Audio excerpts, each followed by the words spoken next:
Oh, hey there once again. Welcome to another edition of Top 10 Worst Things of All Time. I'm your host, Mary Poppers, and join me as we take a look at another essential life affirming top 10 worst list. And tonight's subject is top 10 worst things. Oh, wait, no. Top 10 worst excuses not to turn in your homework. That's what it was. Sorry for stumbling out of the block there. Should I start again? No. It's too late. We're going for it. I felt like Alec Baldwin in the Mitch and Murray movie. What's that? Glenn Ross. All right, so before we get on to today's list, remember, try to keep in mind, I'm not doing this to bash anybody. I realize all of us are victims here. I mean, what the hey? I will point a lot of fingers at the morons, idiots, self-centered, posh types who, sort of smarmy, smug jerk-offs who are abusing others based on blaming them for the damage that they've intrinsically absorbed through so many years of living within our demented society. And our society becomes demented. Of course it can become demented. The society takes the shape of the leaders. Like any other business, if you're working for what was that? It was nice little pitch change there in my voice. It's 4:00 in the morning. I've done already like half a dozen of these today. It's 4:00 in the frickin' morning. That's how much I believe that, I choose to believe that humanity can find salvation in the 11th hour on the brink of total annihilation, replacement of the human race with the AI cybernetic robots they're just about ready to roll out in the next 5 to 10 years. And it might not even take that long before we all become superfluous. And, Elon Musk is actually trying to get out in front of it, saying, like, people don't need to worry about saving. They don't need to worry about retirement because, the AI robots are going to make so much money that they'll be able to get all that covered. If Elon Musk is telling us not to worry, that means it's time to worry. Okay? All right, so before we get on with today's list, a very important, consequential list that it is, top 10 worst excuses not to turn your homework, I have some disclaimers that I'm obligated to start things off with. Number one, I am nuts. I am completely out of my gourd. And so I cannot be trusted. The things that I say are really, while they're by point of fact, are mostly opinions, but, they cannot be trusted or relied upon. I'm just certifiable. I could any minute now, a couple of things go wrong and I'm out of luck. So, don't go, talking trash. If you hear something on this or any other of the lists that I present, you need to go research it for yourself. Okay? Don't trust anyone anymore. Do the legwork yourself. I can tell you stuff like the special counsel investigating Russiagate, Robert Mueller, that his job immediately before having been named the special prosecutor on Russiagate was as the Trump family lawyer. He worked for a law firm called Wilmer Hale. And that firm represented Jared Kushner, Ivanka Trump, and Paul Manafort. So, thinking about something that was important to establishing what was at stake in our country by allowing Trump to become president. And you do this whole big, long Russiagate thing, and Robert Mueller at the end of it says, oh, there's some bad stuff that went on here, but I'm not going to do anything to stop it. And the reason why is because he was the Trump family lawyer. And, for them to have given the job to him, it was so, the amount of, compromise that's involved in the reality of that is so enormous that it should have proven to everybody that the fix was in on everything. It should have been the ultimate smoking gun. It was right there out there in front of everybody. And nobody gave a rat's ass. Nobody cared. It was so easy to find out. It didn't take me 2 seconds to figure it out. And yet, the American public is just like, drooling all over themselves, itching to get back in denial. Look at the 2020 election. Take a look at the Democratic Party after the 2020 election. Joe Biden, pulls the election out of his ass, right, to beat Trump. And he's, a million years old. He can, barely get around, stuff like that. What do the Democrats do? Do they come up with a Project 2025 of their own? No. Do they come up with a decent candidate who's like a little bit younger than Methuselah over there? No.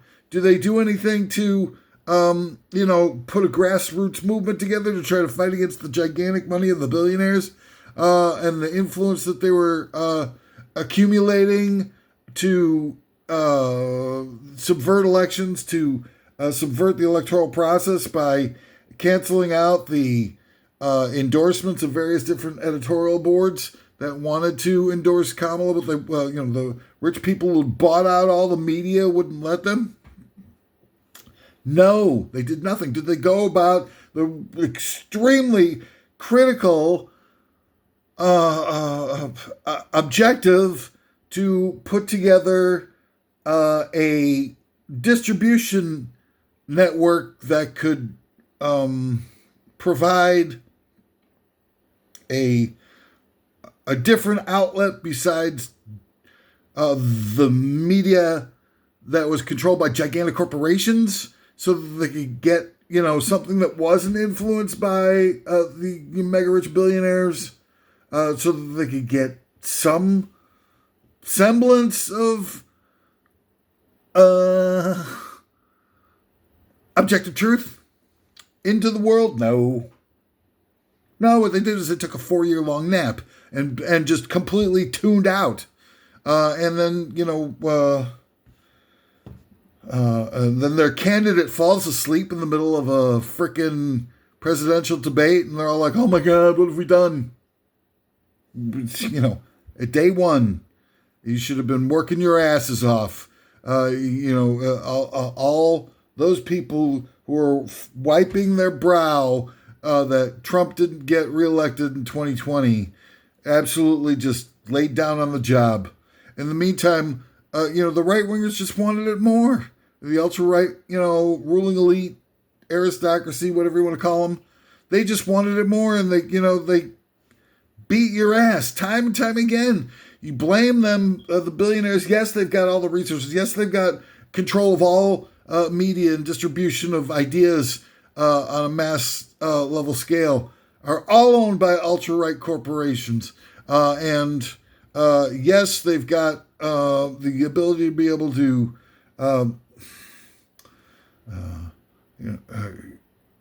manipulate people's minds through a wide array of resources that are disguised to make it look like, these alt-right media groups are supposed to be like telling, like the truth. And they have, various different reasons and means that they come up with to blame, mainstream Republicans as being part of the problem. Then the mainstream Republicans, play into that script by endorsing left-wing candidates and stuff like that. And, Kamala Harris is just going, hey, Cheney, give me your freaking endorsements. And it just, drives up the popularity of Trump because they all think that it's different for some reason than, what's really going on behind the scenes of the advancement of the aristocracy. You've got the rich people's wealth has increased 88% since COVID. And, so none of this is working. I mean, and nobody's happy. Ultra-right wingers who are out there, the MAGAs and all that kind of thing, they're angrier than ever. Why? They've got every facet of our society nailed shut. They own it all. They won. And if they played it right, it could oopsie doopsie. It could be over for keeps. But they all seem angrier than goddamn, whatever. It doesn't make any sense. You should be celebrating on the street saying the South has risen. We've won. We won everything. It's over. And, it certainly looks by the, some of the rhetoric that there's not going to be any more elections, or, they got, the military is going out into blue cities and destroying every, peace of mind and destroying the economy. And, but if you look at the Democrats are doing everything they can to destroy the economy. They're selling out all the assets out from underneath the people, and they're putting speed cameras up everywhere. And they've got blockades that are blocking small businesses and saying that the bike lanes, we had to have the bike lanes right away, and they spend us into bankruptcy. And it's just an ongoing nightmare. There's nobody representing the working class anymore. Nobody. And they got, if you take a look at the statistics, rich people, on average, are living 17 years longer than poor people. 17 years! So I'm trying to create a movement where, all of us can be together on the same page and work on fighting towards the scalawags who are causing all this grief for so many people. And it's not right versus left. It doesn't exist. It's an artificial construct, a means of dividing and conquering people that's been used since day one, and since civilization has been a thing. And it's so freaking obvious. And we're still falling for it. I mean, we didn't learn a single goddamn lesson. Everybody's so proud of not knowing anything from history. Everybody's so proud about themselves and calling everybody else ignorant. You're all ignorant. Excuse me. You've all been bred to be ignorant. You've had the truth kept from you for so long that you don't even know it anymore. You don't even know how to recognize. It's not that they lie to your face. It's that they omit enough of the truth so that you're not getting the full story, and therefore your entire worldview is a lie. Because it just isn't informed enough. You're too ignorant to be able to know what the real deal is. You have some suspects, but, take a look at paper versus plastic. Paper versus plastic, it should be easy for you to figure out, but for some reason, everybody thinks the paper is so much more economically sound and environmentally friendly. Where'd you get that idea from? From watching the freaking mainstream media. And who owns the mainstream media? Who would manipulate the mainstream media? Because let's take a closer look, just for a second, okay? Paper. Here's a little test you can do at home. Take a piece of Kleenex, okay? Take it to the grocery store, and the next time you buy a watermelon, ask the freaking grocery store clerk to bag up the watermelon inside your piece of Kleenex. And then you can take it home in the Kleenex, right? Well, of course, that seems stupid, right? You're at least still got enough functioning brain cells that you can sense that would be stupid, right? Come on, work with me, So how do you think that the giant paper bags that they give you at the frickin' grocery store got to be strong enough to carry home a frickin' watermelon? Well, they make it a lot thicker. Okay, that's notch number one. It's not biodegradable as easily because it's much thicker. Number two, they spray the hell out of it with chemicals. That's how they take a piece of something that makes a Kleenex I'm sorry, tissue paper, and strong enough to be able to carry your fruits and veggies. Spraying it with chemicals, and guess what? Those chemicals make the paper non-biodegradable.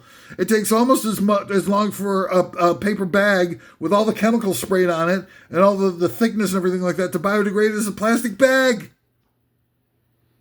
But we're not done. This is just the preliminary. Next, the paper bag is like a bazillion times heavier and bulkier than the plastic bag. So the same amount of toting of groceries that you need to do with your freaking paper bags, and you compare it to the plastic bag costs about 1/10 of the amount to ship. So you're talking about 10 more trucks that you have to put on the road to get the same amount of paper bag carrying power than you do from a load of plastic bags. And 10 times the amount of trucks means 10 times the amount of diesel fuel pumping out that nasty emissions. Well, okay, so now we're getting to the bottom of it. Really what it is you're paying tons more to ship the paper bags to the grocery stores. You're paying tons more of labor costs for the drivers who need to do it, wear and tear on the roads, the rubber tires, etc., etc. All this stuff is getting wasted. Why? Why would they do that? Why would they? Who would lie to us about the reality of the economic? It's so much cheaper to do the plastic too. And, so some birds are going to get... We're living on a planet with 8 billion people. Bad things are going to happen.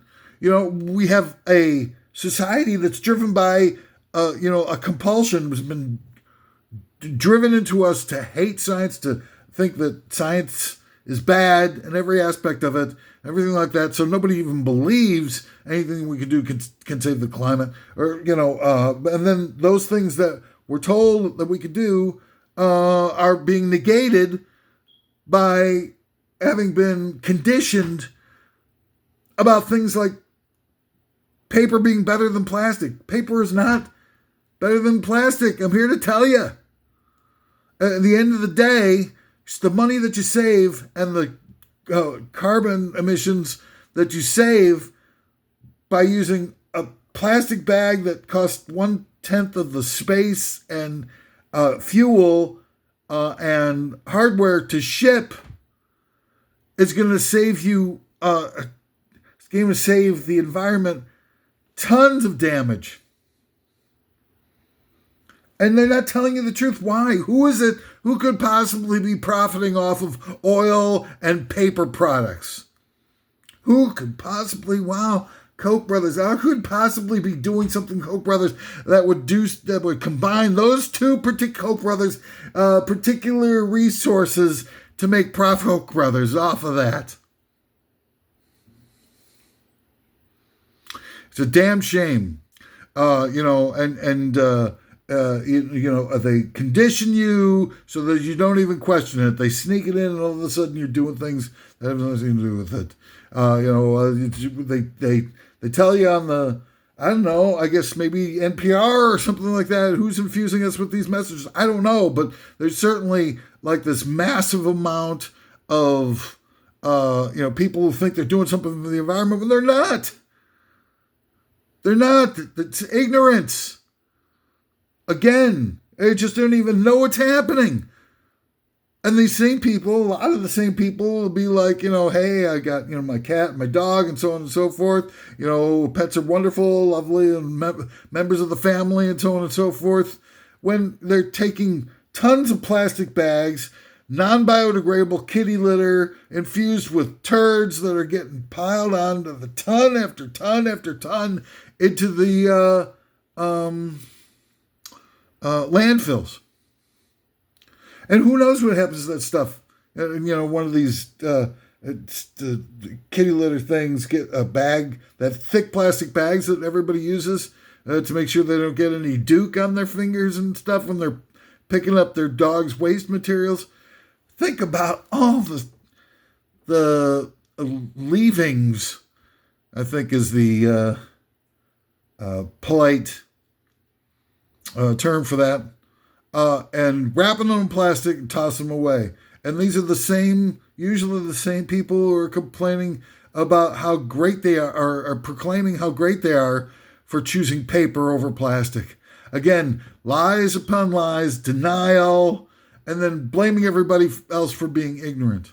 And I'm not saying that, like, obviously it's low-hanging fruit to say that the people on the right are acting overtly racist and bullying, and have heroes on their side who are doing songs like "Don't Mess with a Small Town," where they're basically trying to revive lynch mobs and whatnot. So, I mean, I think of the gosh damn it, all the foibles and failings of people on both sides need to be, recognized, and instead of just blaming everybody else, saying you're wrong, you're wrong, you're wrong. We're all wrong. We're all wrong. We've been victimized for so long, we don't even recognize what the lies are anymore. And this rush to vinyl, again, all the same people are like snarfing up vinyl. Vinyl? These big, bulky, heavy vinyl records shipped to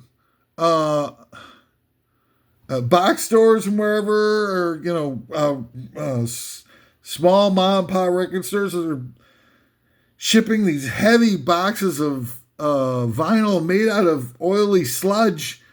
And how much harm is it doing to the environment? And then, they're so big on Spotify's and streaming and everything like that. Massive amounts of damage to the environment. People are starting to realize how much, water and poison and toxins and electricity and power it takes to be able to cool all those servers that are doing all those downloads. Again, massive amounts of environmental damage that we're not admitting what's going on. We didn't realize that CDs were the answer. Lightweight, compact, maxing out on various different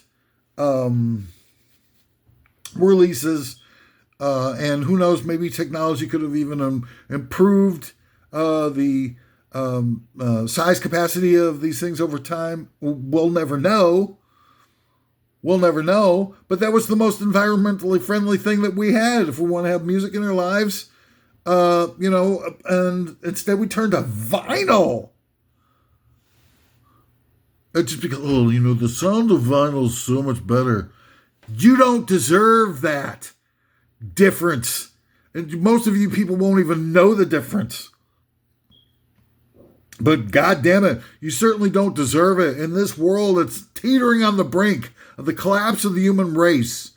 And you think that, I think that really the difference between the squared off sound wave and the smoother sound wave of vinyl makes the listening experience so much more valid and makes me so much more respectable that I have enough refined and attenuated sensibilities that my choice of vinyl makes me so much superior to those plebeians who listen to the digital sound wave.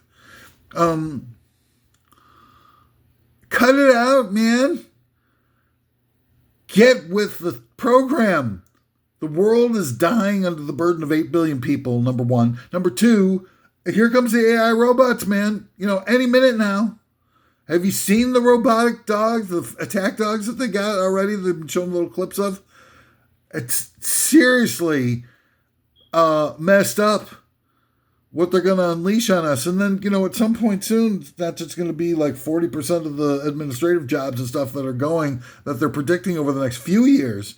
But at some point, there's going to be all the manufacturing jobs, all of the, they'll use AI software. They'll be able to make movies with all the old movie stars and directors stuff on demand. You just go like, I would like another Billy Wilder movie starring William Holden, John Wayne, Charo, and Mary Tyler Moore, all together in a movie comedy.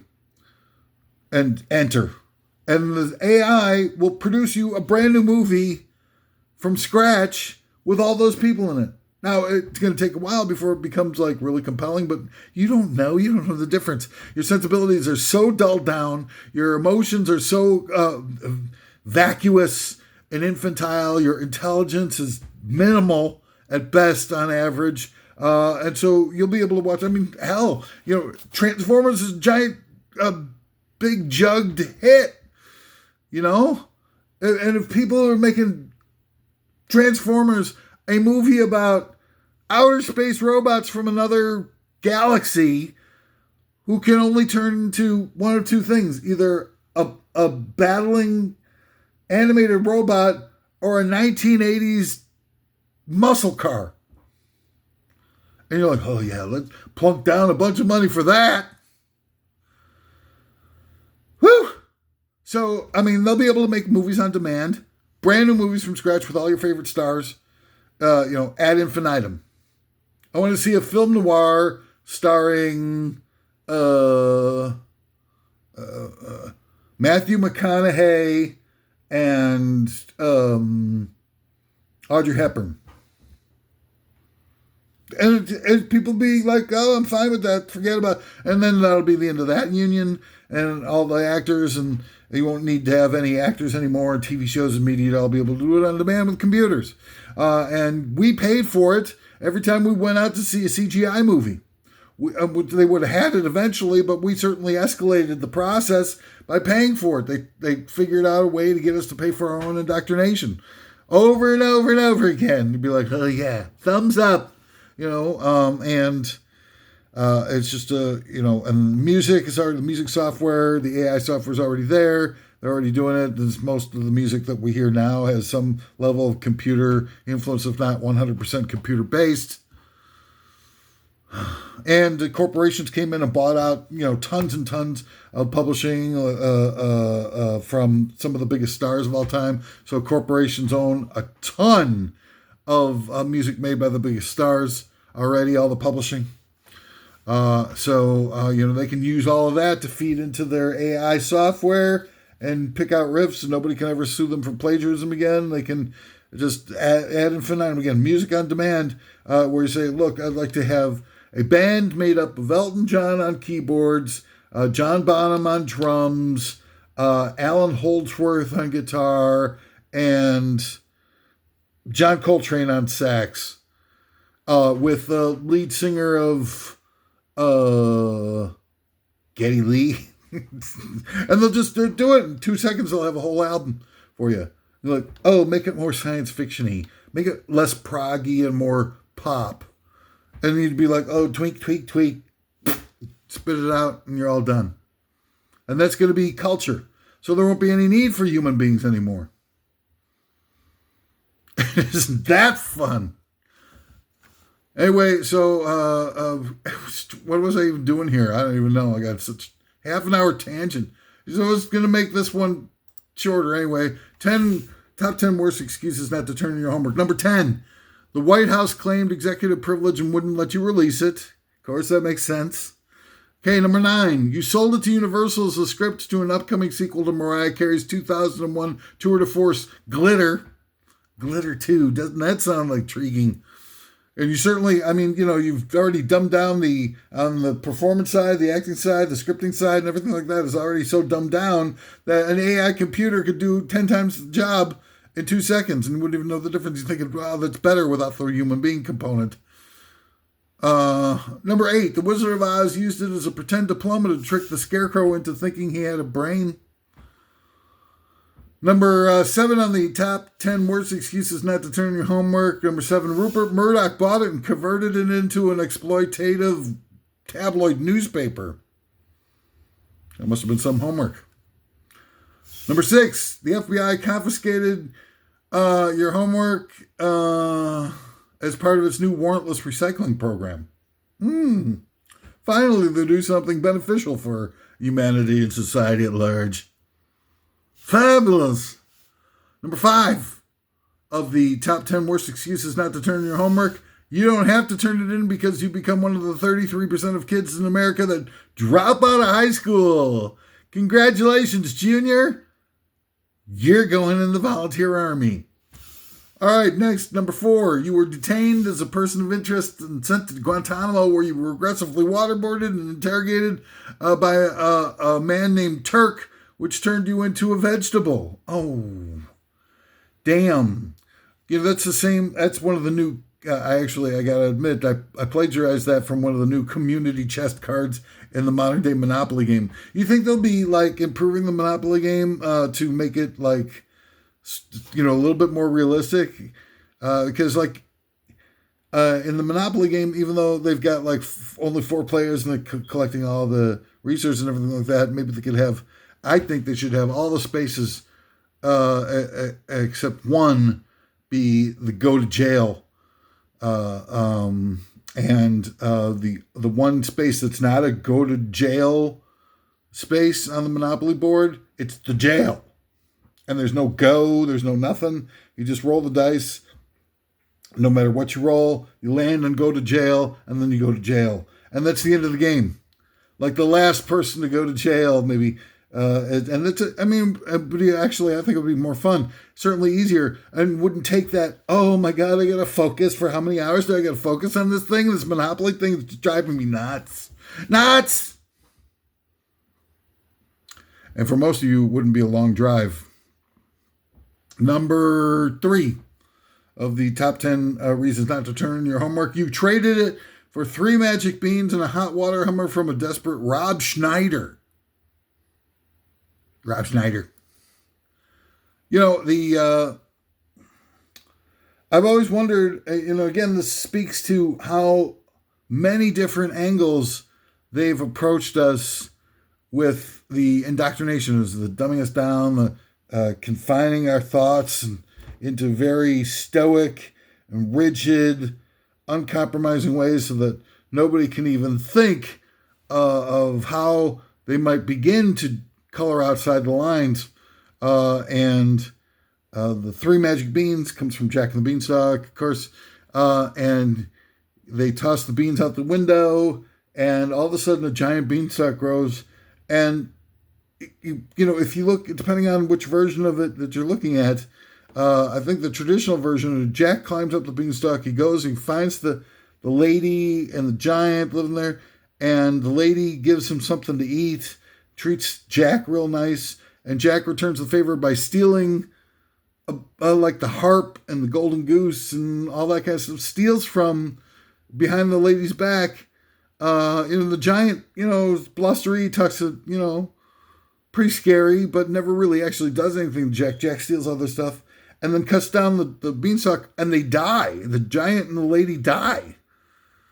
And in the meantime, the poor family is now the rich family because of thievery.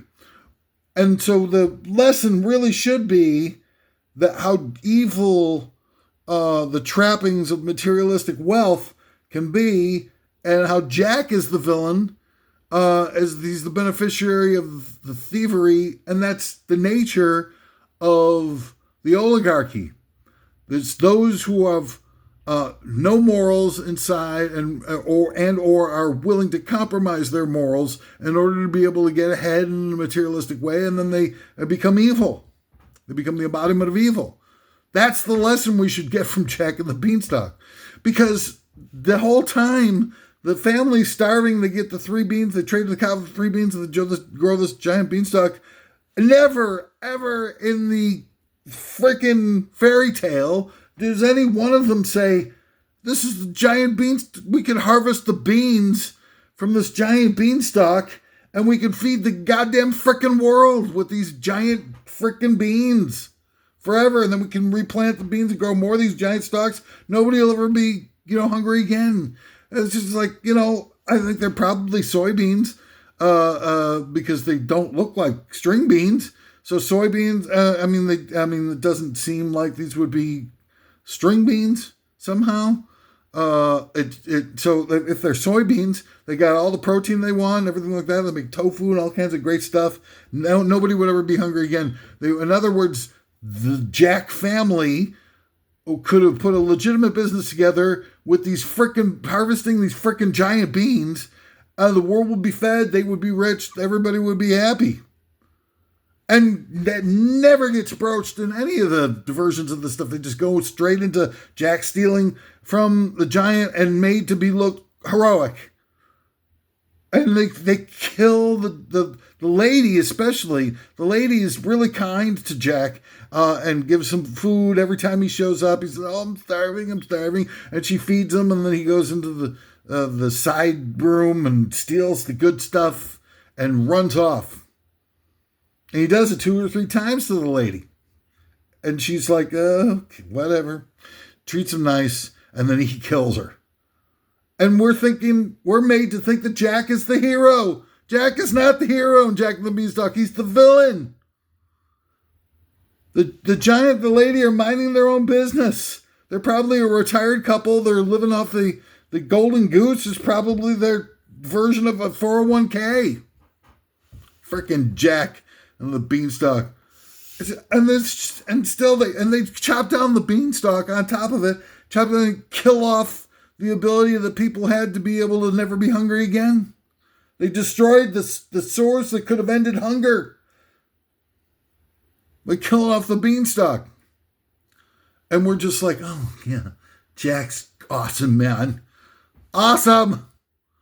All right, so number 2 on the list of worst excuses not to turn in your homework. Number 2, you pretended it was the homework of Marilyn Monroe and had Sotheby's auction it off in your behalf for booze money. And number 1, the worst reasons not to turn in your homework. Nicolas Cage stole it as part of a real life version of National Treasure, which, as it turns out, wasn't a fictional movie at all, but a documentary of an actual treasure hunt conducted by Nicolas Cage. Now, Nicolas Cage is up to some shady stuff.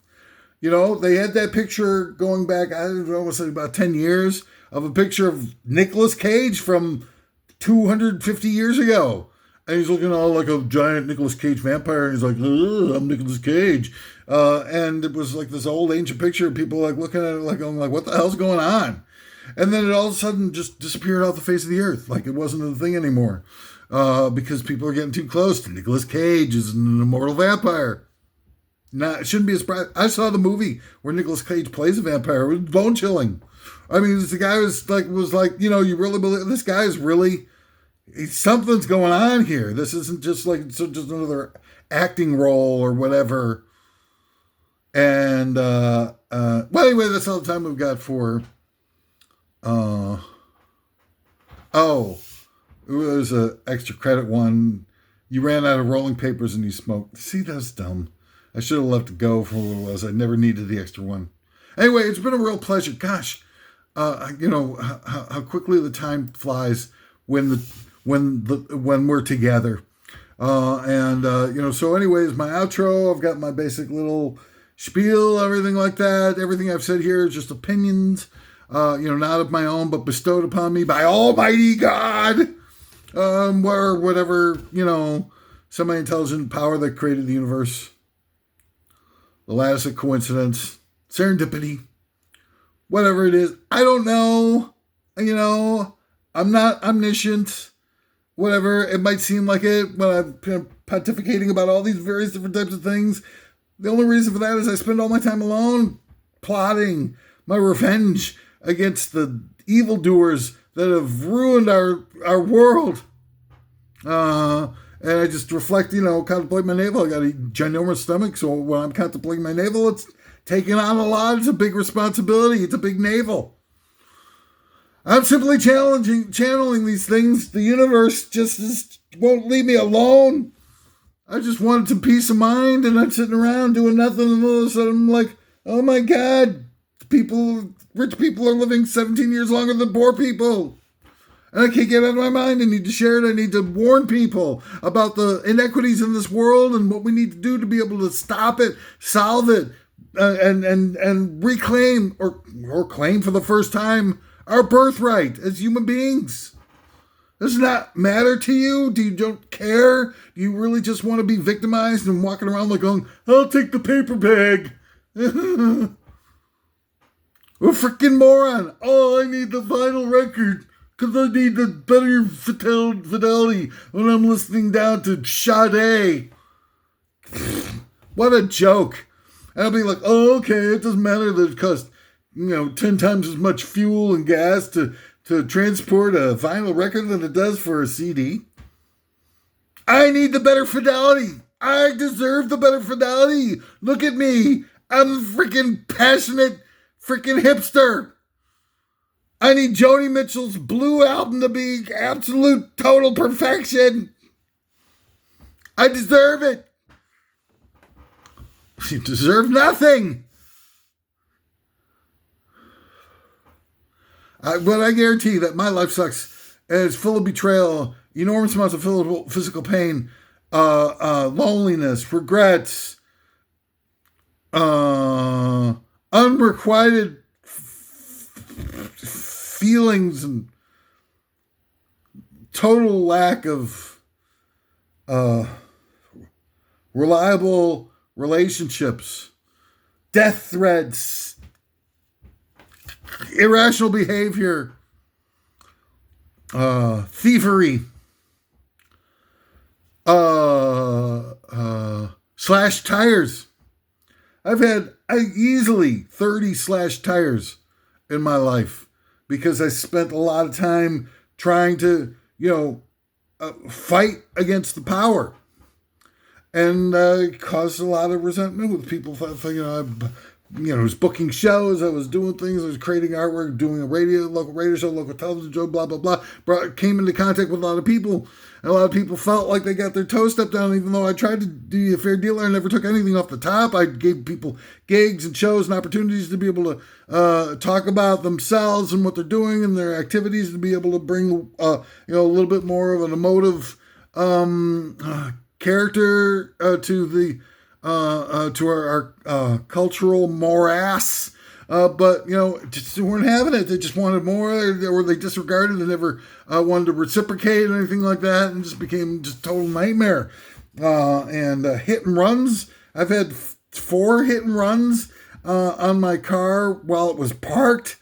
The 3 of which totaled out my cars, and it's just freaking crazy. I'm not exaggerating. It's within a 4-year span. So the grief, the anguish that I endure, and the only reason I'm making fun and having laughs and makes it seem like I'm a happy person. I'm not a happy person. It's the type of thing that just, when you're born with resilience, you don't have any say-so in the matter. If it just, if you're able to look past it and try to, keep moving forward and trying to keep your spirits up and everything like that, when you got nobody else to rely upon to do it for yourself, you got to do it for yourself. Because there is, no matter how bad things get, there are a lot of people that have it worse. And there are, big, beautiful things ahead for us if we can get past all the hatred and work, learn how to live by the golden rule under the, do not do unto others which you would not want done unto you. It's not complex. And you keep punishing people for symptoms of problems that none of us have caused, and you keep downgrading and menacing people for what they are instead of getting to know who they are.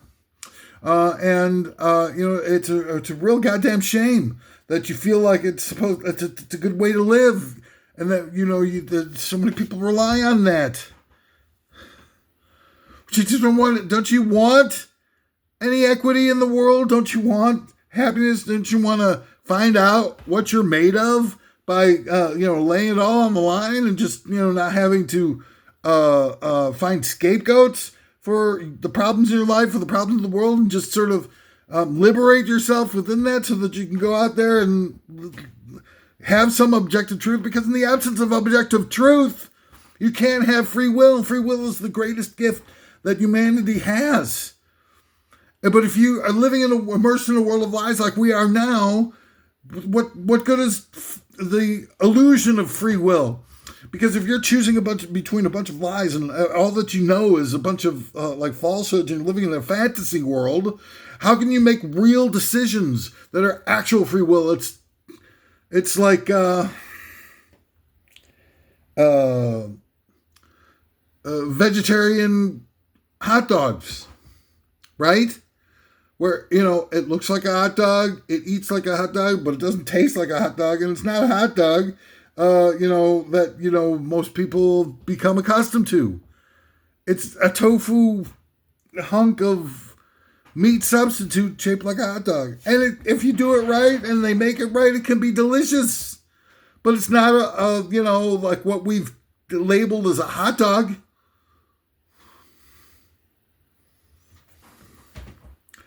And you can live your life like that all you want, man. I'm not going to get in your way, but don't you freaking take it out on me because you can't handle it. Anyways, what a pleasure it's been to be here with you once again. Join my Patreon or leave a tip. It would be great because my physical ailments are threatening my life almost to the unsurvivable levels. So why not click the like button, subscribe, you filthy animal, and let's try to get through this mess together. Oh.